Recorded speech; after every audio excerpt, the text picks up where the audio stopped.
नमस्कार साथियों। राजकीय महाविद्यालय बिजोलिया से सहायक आचार्य आदित्य देव वैष्णव। आज हम भूगोल शिक्षण ऑनलाइन क्रम में आगे बढ़ेंगे।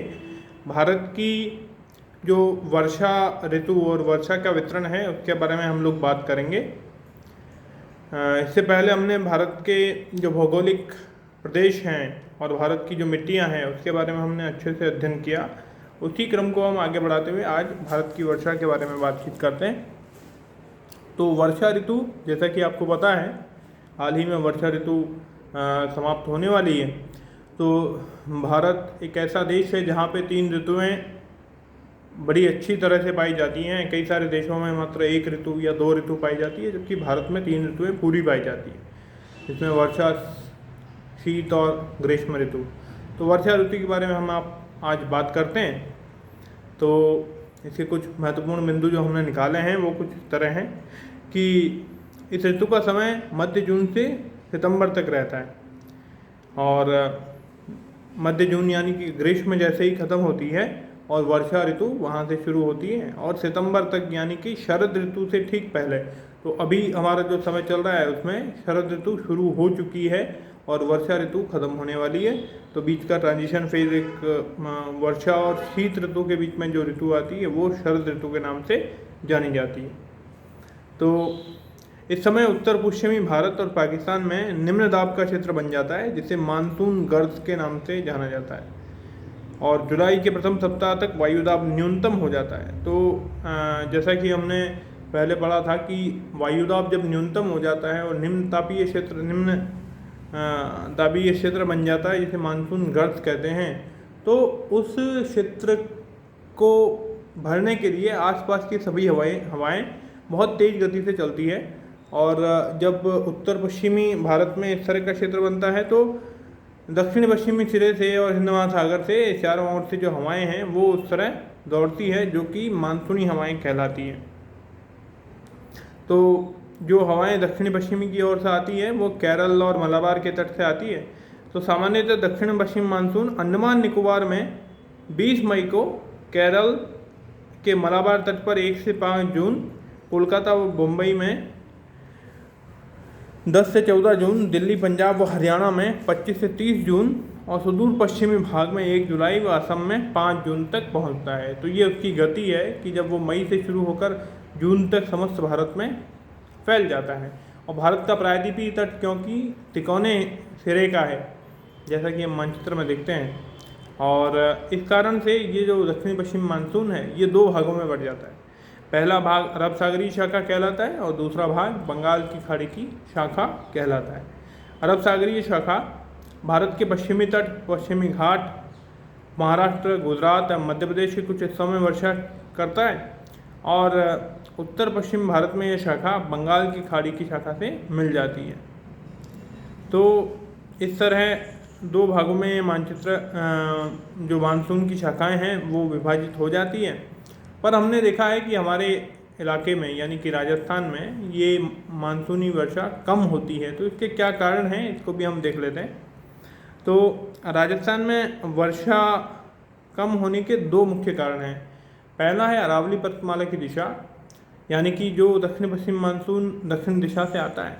अरावली पर्वतमालाएं उस मानसून की हवाओं को रोकने में असमर्थ है, क्योंकि उनकी दिशा भी जो उसके समानांतर चलती है, उस मानसून के आड़े नहीं आकर उसके समानांतर रहती है, तो उसके किनारे किनारे से ये मानसूनी हवाएं निकल जाती हैं। तो इस कारण से हम देखते हैं कि अरब सागरीय शाखा को ना रोक पाने के कारण अरावली पर्वतमाला राजस्थान में वर्षा कराने के लिए अनुपयोगी है।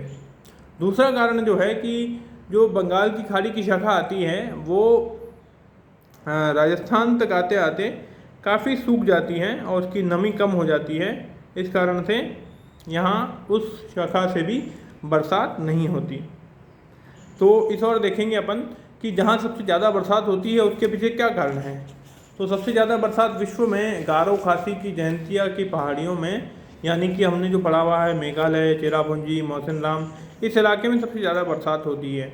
तो यहाँ जो पहाड़ियाँ हैं, गारो, खासी और जयंतिया की पहाड़ियाँ, ये पहाड़ियाँ एक कीपनुमा आकृति का निर्माण करती हैं, जिससे बादल और मानसूनी हवाओं का संकेंद्रीकरण हो जाता है और वहाँ पर बरसात अधिक मात्रा में पाई जाती है। तो मासिनराम जो जगह है वो संसार में सबसे अधिक वर्षा यानी कि 1141 सेंटीमीटर वर्षा वाला स्थान है। तो यहाँ की वर्षा की एक महत्वपूर्ण विशेषता यह भी है कि यहाँ सर्वाधिक वर्षा हमेशा सुबह के समय में पाई जाती है। इसके पीछे भी कोई विशेष भौगोलिक कारण है कि जब रात का टेम्परेचर बहुत ज़्यादा कम होता है और बादलों में बहुत ज़्यादा नमी होती है और सुबह होते होते वो इतने भारी हो जाते हैं कि बूंदों को संभाल नहीं पाते हैं, तब तक वो बरसात अच्छी हो जाती है। तो इस तरह अगर दोनों का तुलनात्मक अध्ययन करें कि अरब सागरीय शाखा और बंगाल की खाड़ी की शाखा में से किस शाखा में से अधिक वर्षा भारत में होती है, तो इसका एक बहुत बड़ा अनुपात आप पाएंगे कि अरब सागर की शाखा तुलनात्मक रूप से अधिक शक्तिशाली होती है। मानसून द्वारा लाई गई कुल आर्द्रता का 65% भाग यानी 65% भाग अरब सागर से आता है, जबकि मात्र 35% भाग बंगाल की खाड़ी से आता है। यानी कि अरब सागरीय शाखा काफ़ी शक्तिशाली है तुलनात्मक रूप से। और वर्षा का वितरण हम अब देखते हैं कि भारत में किस प्रकार वर्षा अलग अलग क्षेत्रों में किस किस तरह से पाई जाती है।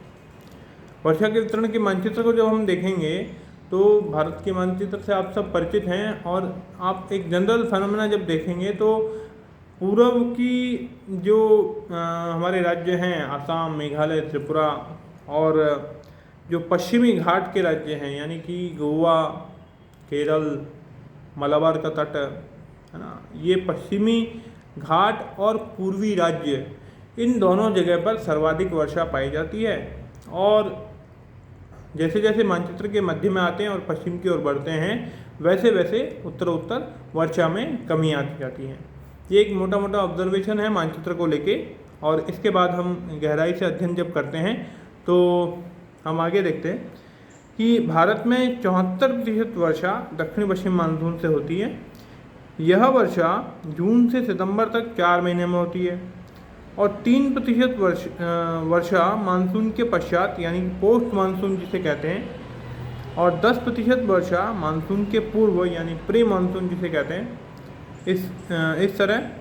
और कुल वर्षा का मात्र 3% शीत ऋतु में प्राप्त होती है, जिसे मावट कहा जाता है।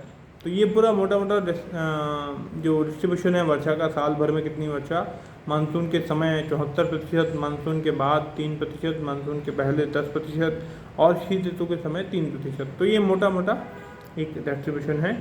और इसके बाद हम वर्षा वाले क्षेत्रों को, वर्षा की मात्रा के आधार पर भारत को 4 भागों में विभाजित किया गया है। तो कौन कौन से 4 भाग हैं वो हम देखते हैं। पहला, अधिक वर्षा वाले क्षेत्र, ऐसे क्षेत्र जहाँ पर अधिक वर्षा पाई जाती है। तो यहाँ वर्षा की मात्रा 200 सेंटीमीटर से अधिक होती है, और इसके 3 मुख्य क्षेत्र हैं। जैसा हमने कहा कि सबसे अधिक वर्षा वाले क्षेत्र जहाँ 200 सेंटीमीटर से अधिक वर्षा पाई जाती है, वहाँ 3 ऐसे क्षेत्र हैं जहाँ पे अधिक वर्षा है। तो पहला उसमें देखते हैं तो पश्चिमी घाट, पर्वत का पश्चिमी ढाल, यानी अरब सागर शाखा से उठने वाला जो पहला पर्वत टकराता है उस मानसून से, वो है पश्चिमी घाट का पर्वत, और उसका भी पश्चिमी ढाल यानी जहाँ से बादल रुकते हैं और वहीं पे वो बरसते हैं। और उससे सटा हुआ तटीय क्षेत्र, यानी आप देखें कि जो भारत के नक्शे में हम गुजरात, बम्बई के नीचे जो नक्शा बनाते हैं, उसमें जितना भी तटीय क्षेत्र आता है, यानी बम्बई का पश्चिमी हिस्सा, फिर नीचे गोवा, फिर केरल, तो यानी कि पूरा ही मलाबार तट और केरल तट, ये तट सर्वाधिक वर्षा वाला स्थान है। और इसके बाद दूसरा, उत्तरी पूर्वी भारत, त्रिपुरा और मणिपुर को छोड़कर, यानी उत्तरी पूर्वी भारत यानी वो 7 सेक्टर्स, जो 7 राज्य, 7 बहनों वाले राज्य, कौन कौन से, तो असम, मेघालय, मणिपुर, त्रिपुरा, मिज़ोरम और सिक्किम और अरुणाचल प्रदेश। तो ये इस तरह से 7 राज्य हैं। इसमें से त्रिपुरा और मणिपुर को छोड़कर बाकी के 5 राज्यों में भरपूर बरसात होती है। तो जहाँ हिमालय की पूर्वी पहाड़ियाँ आप पाएंगे, या बांग्लादेश के ऊपरी हिस्से में जहाँ गारो, खासी और जयंतिया की पहाड़ियाँ आप पाएंगे, वहाँ पर ये जो मानसून है ये जमकर बरसात करता है, क्योंकि वहाँ पर बादलों को कहीं और जाने की जगह नहीं मिलती। वहाँ मानसून एक तरह से पैक हो जाता है, फंस जाता है, और वहाँ कहीं कहीं बादल फटने की भी जो घटनाएं हैं वो देखने को मिलती है। अगला अंडमान निकोबार द्वीप समूह, यहाँ पे भी अच्छी बरसात होती है, क्योंकि चारों तरफ मानसूनी हवाओं का पूरा एक दौर चलता है। तो ये सारे अधिक वर्षा वाले क्षेत्र हैं। इसके बाद सामान्य वर्षा वाले क्षेत्र, यहाँ वर्षा 100 से 200 सेंटीमीटर तक होती है, यानी कि उससे कम। और ये क्षेत्र कौन कौन से हैं? पश्चिमी घाट पर्वतीय की एक पतली पट्टी जो उत्तर दक्षिण दिशा में फैली है, फिर पश्चिम बंगाल, उड़ीसा, बिहार, झारखंड, उत्तरी उत्तर प्रदेश, पूर्वी मध्य प्रदेश, महाराष्ट्र का तटीय भाग, आंध्र प्रदेश के उत्तरी भाग की एक संकरी पेटी, तमिलनाडु का तटीय भाग, त्रिपुरा, मणिपुर और निम्न असम घाटी। इस तरह से उसी 200 सेंटीमीटर वाले जो भाग हैं उससे सटा हुआ जो क्षेत्र है, और त्रिपुरा और मणिपुर भी इसमें आते हैं, और कुछ कुछ मध्य का हिस्सा भी, एक बड़ा हिस्सा इसमें आता है। तो वो हिस्सा जो उत्तर प्रदेश, मध्य प्रदेश, नीचे बिहार, बंगाल, झारखंड, यहाँ तक फैला है, महाराष्ट्र, तो यहाँ काफ़ी एक बड़ा हिस्सा जहाँ आप देखेंगे कि चावल की खेती भी अच्छी पाई जाती है, वहाँ पे ये सामान्य वर्षा वाला क्षेत्र पाया जाता है। इसके बाद जो और कम वर्षा वाला, अल्प वर्षा वाला क्षेत्र है, जहाँ 50 से 100 सेंटीमीटर के बीच में बरसात पाई जाती है। इस बरसात में कौन कौन से क्षेत्र आते हैं इसके बारे में हम देखते हैं। तो राज्यों के नाम देखें तो गुजरात, मध्य प्रदेश, छत्तीसगढ़ का मध्य एवं पश्चिमी भाग, आंध्र प्रदेश का अधिकांश भाग, कर्नाटक, पूर्वी राजस्थान, पंजाब और हरियाणा, और दक्षिणी और पश्चिमी उत्तर प्रदेश, यानी कि गेहूं उपजाने का जो इलाका है, जिसमें उत्तर प्रदेश, पंजाब, हरियाणा, राजस्थान, गुजरात, है ना, छत्तीसगढ़, तो आंध्र प्रदेश, कर्नाटका, ये सारा जो हिस्सा है ये गेहूं उत्पादक राज्य के नाम से जाना जाता है, और ये अल्प वर्षा वाला क्षेत्र है, यानी जो तीसरा भाग जो हमने बांटा, अल्प वर्षा यानी 50 से 100 सेंटीमीटर के बीच वर्षा वाला क्षेत्र। और उसके बाद सबसे कम अत्यल्प वर्षा वाला क्षेत्र, जो सबसे कम बरसात पाई जाती है 50 सेंटीमीटर से कम, यानी इसमें आप देख सकते हैं राजस्थान तो आएगा ही, तो इसके अंतर्गत 3 क्षेत्र मोटा मोटी पाए जाते हैं। उत्तरी गुजरात जो मरुस्थली क्षेत्र है, पश्चिमी राजस्थान, और पंजाब हरियाणा का दक्षिणी भाग। तो ये पूरी अर्ध चंद्राकार एक पेटी बन जाती है, जिससे पंजाब, हरियाणा, राजस्थान का पश्चिमी भाग और गुजरात, तो इस तरह से पूरी एक अर्ध चंद्राकार पेटी बन जाती है, जिससे बहुत कम बरसात यानी मरुस्थली भाग का पूरा क्षेत्र आता है। और पश्चिमी घाट पर्वत का वृष्टि छाया प्रदेश। अब ये वृष्टि छाया प्रदेश क्या होता है, इस पर हम बात करते हैं थोड़ा, कि हमने ये देखा कि पश्चिमी घाट पर्वत से जब मानसून की हवाएं टकराती हैं तो पश्चिमी घाट के पश्चिमी भाग पर काफ़ी अच्छी बरसात होती है, और उसी पश्चिमी घाट के पर्वतों के पूर्वी भाग पर बिल्कुल बरसात नहीं होती, यानी बहुत कम बरसात होती है। इसका मतलब वो जो प्रदेश है वो वृष्टि छाया प्रदेश है, उस पर बरसात की छाया पड़ती है पर बरसात नहीं होती, क्योंकि सारी बरसात पश्चिमी भाग पर हो चुकी होती है। तो यहाँ भी बहुत कम यानी 50 सेंटीमीटर से कम बरसात होती है। उसके बाद लद्दाख का मरुस्थल, जिसे शीत मरुस्थल भी कहा जाता है, तो लद्दाख का मरुस्थल भी ऐसा मरुस्थल है जहाँ पर 50 सेंटीमीटर से कम बरसात होती है। तो हम जब मानचित्र देखेंगे तो वार्षिक वर्षा का जो वितरण है भारत में, उसका एक बहुत सामान्य सा और एक बहुत अच्छा सा वितरण हमने देखा वितरण मानचित्र के रूप में, कि 4 भागों में बांटा गया। पहला बहुत अधिक बरसात वाले क्षेत्र, जिसमें ज़्यादातर पूर्वी राज्य और पश्चिमी घाट आए। उसके बाद सामान्य वर्षा वाले क्षेत्र, जिसमें इनसे सटे हुए प्रदेश और जो मध्य भारत का पश्चिमी पूर्वी हिस्सा वो पूरा आ गया। उसके बाद मध्य भारत पूरा आ गया, और उसके बाद बहुत कम बरसात वाला पश्चिमी भारत, जो जिसमें राजस्थान, पंजाब हरियाणा का दक्षिणी भाग और गुजरात का उत्तरी हिस्सा। तो इस तरह से 4 भागों में हमने बरसात की जो मात्रा है उसके हिसाब से उसमें बांटा। तो इसको जब हम अच्छे से देखेंगे तो यहाँ की खेती भी इसमें देखने को मिलती है कि किस किस तरह की खेती होती है, नदियाँ कौन कौन सी बहती हैं। तो हम पाएंगे कि जहाँ पर बरसात अधिक है वहाँ काफ़ी सारे अच्छे फलों, रसदार फलों की खेती, चावल की खेती आदि पाई जाती है। और जहाँ पे बरसात थोड़ी सामान्य है वहाँ पर गेहूँ की खेती अच्छी पाई जाती है, मूंगफली की खेती अच्छी पाई जाती है।